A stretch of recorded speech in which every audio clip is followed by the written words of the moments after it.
On YouTube. Today I'm reacting to what if the world ended. Like what 5 times the world almost ended. So let's get right into this reaction. Very informational, you guys. It tells us it might tell us pollution, you know. Let's start with the oldest of the 5 and work our way towards the most recent mass extinction. Number 5, the Ordovician extinction. 444 million years ago, the world looked very different. The planet didn't have trees, plants, or animals on land, and Earth looked something like this, which is clearly wrong and not where they were supposed to be. But inside the ocean, it was a different story. It was packed with species and thriving. During this time, most of the marine life lived in warm, shallow seas. Here are some of the animals you could expect to see during this time period: trilobites, brachiopods, bryozoans, crinoids, and nautilus, just to name a few. And don't bother double checking my pronunciation. I can tell you now, I easily nailed over half of them. But just when these animals began to get comfortable, everything changed. The coastlines where the majority of life existed slowly began to retreat year after year. The winters began to get longer and harsher, and the ice that formed took longer to melt. But eventually, the winters got so severe that the ice stopped melting altogether. The planet went into a severe ice age that lasted anywhere from 200,000 to 400,000 years. God damn. Why? Yeah, You see, the giant continent of Gondwana had drifted over the South Pole, and when snow fell onto the land, combined with the Earth's cooling, the snow didn't melt. Then year after year, the snow compressed into large glaciers, which would otherwise have flowed into the ocean, lowering sea levels. The very few life forms that survived the Ice Age eventually adapted to the new climate and began to thrive once again. But just when they began to get comfortable, you guessed it, everything changed. Temperatures began to rise, ice melted, sea levels rose, and the oceans became low in oxygen, leading to another mass extinction of life that was not adapted to the increasing warming climate and— Damn. Yo, why the hell we getting spawn killed? Hey, I'm glad I wasn't born a fish. Oh, the fuck? changing environment. In the end, around 85% of all marine species on Earth died, making this event the second largest mass extinction in our planet's history. Number 4, the late Devonian extinction. What the fuck? 360 million years ago, Earth had another massive extinction that changed the planet forever. During the Devonian period, Earth was going through many changes. The first true— What do these game developers be thinking, my nigga? God damn. I'm trying to watch a video on the times we all almost fucking died, and we have a spider popping bumps. Come on, gang. Forests appeared and were quickly spreading, plants were diversifying, and soil formation was increasing like never before, thanks to deep root systems. At this time, Earth looked something like this. Sea levels had risen once again, allowing life to thrive in shallow waters. Let's take a look at some of the strange animals that inhabited the seas. Now, obviously, I could just show you the fossilized remains of these animals and move on. But don't forget, I'm one of the most historically accurate artists of the 21st century. So I might as well show you what these animals really look like. Dunkleosteus was a large armored fish that was among the top predators. Titanichthys was one of the first filter-feeding fish. The Cladosolaki was regarded as one of the first true sharks. Eurypterid, also known as sea scorpions. I don't have a fact for that one, but I just thought they were really cool. Then of course there were the boring animals like brachiopods and trilobites, among many others. But perhaps the more interesting animals were those that were briefly exiting the ocean and waddling onto land. Animals like the Tiktaalik, Acanthostega, and Ichthyostega. But the good times couldn't last forever. As forests spread across the land, trees began to pull large amounts of CO2 out of the air, cooling the planet. The trees' deep and intricate root systems expanded, breaking down rock and soil. Rain carried those nutrients into rivers and finally into the ocean. The extra nutrients caused massive algae blooms, using up the oxygen in the water and creating large dead zones where animals could no longer survive, essentially suffocating them. Around 75% of all species went extinct. Number 3, the Permian-Triassic extinction. 250 million years ago, Earth— Imagine one day you just wake up and the air you breathe is just like thick. And it just gets thicker. You can't breathe anymore. That's basically what they said happened to them. 75% of life. Damn. Finally became interesting. Gone were the times of ocean bugs and silly looking fish, and we finally got something that is actually fun to draw. The Permian period was awesome. The oceans were teeming with life, and the long-awaited land expansion was finally released, allowing hundreds of animals to roam across it. This is what the planet looked like during this time period. Nearly all land joined forces to create Pangaea, a supercontinent. The weather was hot, dry, and got more unbearable the further you went into the continent. The oceans were full of life and contained all the usual suspects: brachiopods, ammonoids, crinoids, reefs, trilobites, cartilaginous fish, ray fin fish, and lobe fin fish, just to name a few. Land was now completely different from the last time we saw it. It was covered in trees, plants, and moss, and full of large and dangerous animals. Animals like the Dimetrodon, a large apex predator, Gorgonopsians, a saber-toothed apex predator, Dicynodonts, a tank build that was just funny to look at. Then there were the first early Therapsids, reptiles, and insects. It seemed like the circle of life was getting back on track, but just as the competition was heating up, so would the planet. Well, even more than it already was. Volcanoes in the Siberian region began to erupt, releasing large amounts of CO2, methane, and toxic gases. These eruptions continued for hundreds of thousands of years. This enormous amount of CO2 trapped heat in the atmosphere, heating the entire planet another 5 to 10 degrees Celsius. Boy. The planet became... Hold on. Boy. Goodness gracious. So we're experiencing this without any littering or bad, treatment of the earth. Come on, gang.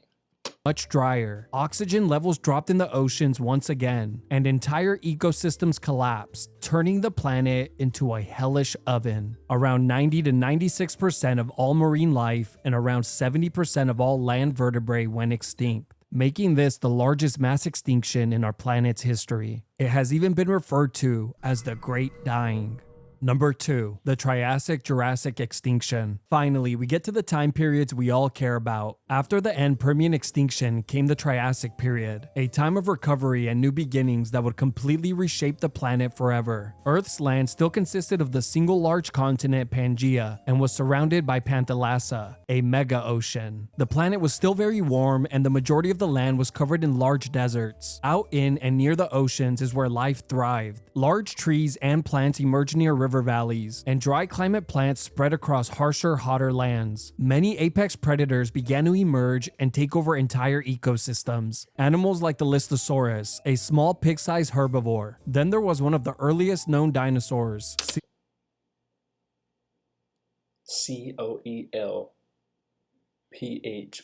Coelphysis.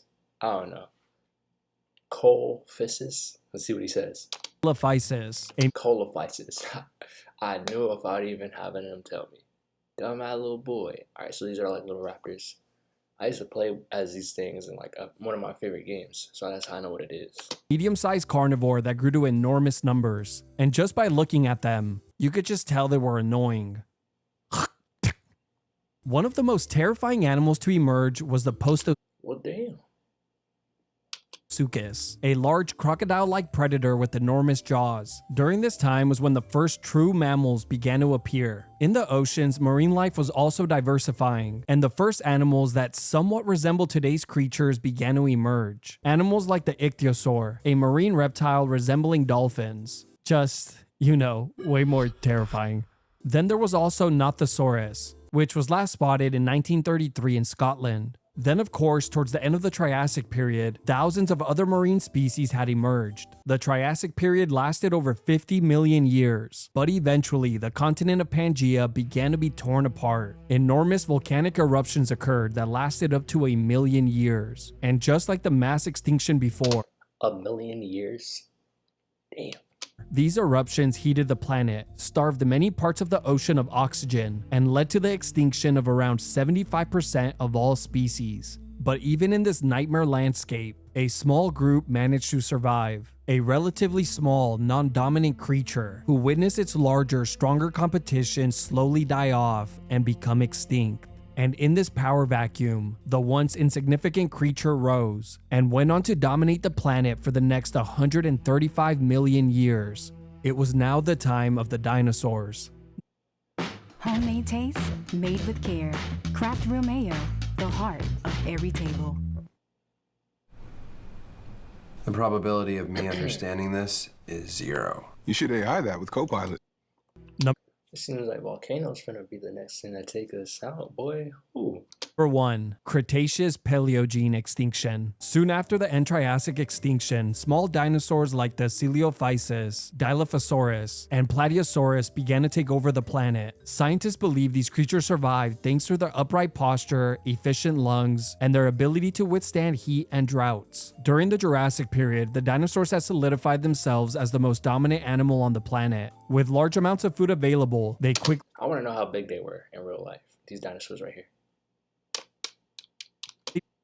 diversified. Many grew to enormous sizes and evolved. Some didn't. Scientists estimate that there could have been as many as 10,000 species of dinosaurs roaming the planet. Here are some of the most notable ones just so you can get an idea of who the star players were. There were the apex predators like the Tyrannosaurus, Spinosaurus, and Allosaurus. Then of course you had your giant herbivores like Brachiosaurus, Diplodocus, and Triceratops. Then you had the dinosaurs that were just there for comedic relief, like the Suchosaurus and the Pegomastax. This is also when the first birds appeared. Going into the Cretaceous period, dinosaurs had adapted and flourished in forests, plains, coastal environments, and oceans. New flowering plants also encouraged insects to heavily diversify. But as we all know, these times wouldn't last, and eventually, everything would change in the blink of an eye. One day, a day just like the millions of days before it, over what is now the Yucatan Peninsula in Mexico, what looked like a small glowing star appeared in the sky. Not a single animal on the planet knew of its existence or had any idea. Jeez Louise. It's a meteorite, right? It was even there. A few moments later, that small glowing pin in the sky quickly grew and became brighter than any other star. And within minutes, it rivaled even the sun. Birds scattered. Dinosaurs lifted their heads and froze in place as they tracked the light that was traveling towards the Earth. The impact of the meteor is unimaginable. It's been described as billions of Hiroshima atomic bombs all exploding. Billions? Oh my gosh. Simultaneously. All nearby animals were instantly vaporized. Not even their bones would be left behind. Entire forests were flattened. A massive wall of water over a mile high raced across the ocean and tore through the earth as magnitude 11 earthquakes shook the land. An hour after impact, superheated debris began to rain down across the planet, incinerating anything it touched. This, combined with the radiant heat pulses, ignited forests, grasslands, and anything flammable, quickly turning the planet into a burning inferno. A few days after impact, the enormous cloud of vaporized debris, which traveled from the impact site, had covered the entire planet, turning some areas pitch black, while the rest of the planet received minimal light. The fine dust could have remained in the stratosphere for up to 10 years. In that time, photosynthesis completely stopped. With no vegetation growing, for most, life on Earth was all but impossible. Around 75% of all life on Earth went extinct. In the end, it's pretty mind-boggling when you sit back and think that humans have only been on the planet for around 300,000 years. Yet, dinosaurs walked and ruled the planet for over 164 million years.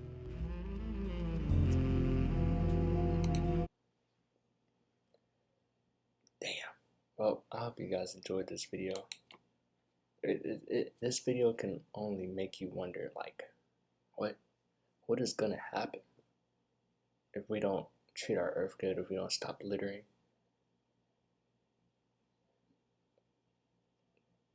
Damn, it's crazy to think about.